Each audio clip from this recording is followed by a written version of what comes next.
আমার ছাদের ড্রাগন গাছগুলোতে লাস্ট যে ফুলগুলো এসেছিল সেগুলো 3 রকম সাইজে অলরেডি তোমাদেরকে দেখানো হয়ে গেছে। প্রথম দেখিয়েছিলাম 1-2 দিন বয়সে, তারপর একটু বড় হলে, তারপর আরও একটু বড় হলে তোমাদেরকে দেখানো ছিল। এই যে হলুদ ফুলগুলো তোমরা দেখছো, ওগুলো অলরেডি নষ্ট হয়ে গেছে। ঠিক ওই সাইজটায় এসে লাস্ট দেখানো ছিল, আর তোমাদেরকে বলেছিলাম এই সাইজে এসে একবার কিন্তু ফুল নষ্ট হবে।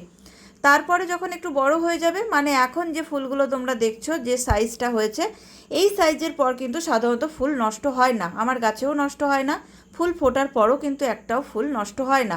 তবে যাদের এরকম বড় হয়ে যাওয়ার পরও নষ্ট হচ্ছে, তাদের ফুলগুলো নষ্ট হয়ে যাওয়ার কারণ যেটা আমার মনে হয় সেটা হচ্ছে গাছে অতিরিক্ত খাবার দিয়ে ফেলো, আর না হলে গাছটা ঠিকঠাক রৌদ্র পায় না। গাছের মাটি সবসময় হয়তো ভিজে থাকে, যেহেতু এখন বর্ষাকাল, তাই চেষ্টা করো গাছগুলোকে এমন জায়গায় রাখতে যেখানে একটানা রৌদ্র পায় বা হাওয়া বাতাস ভালো পায়, তাহলেই দেখবে ফুল নষ্ট কম হবে।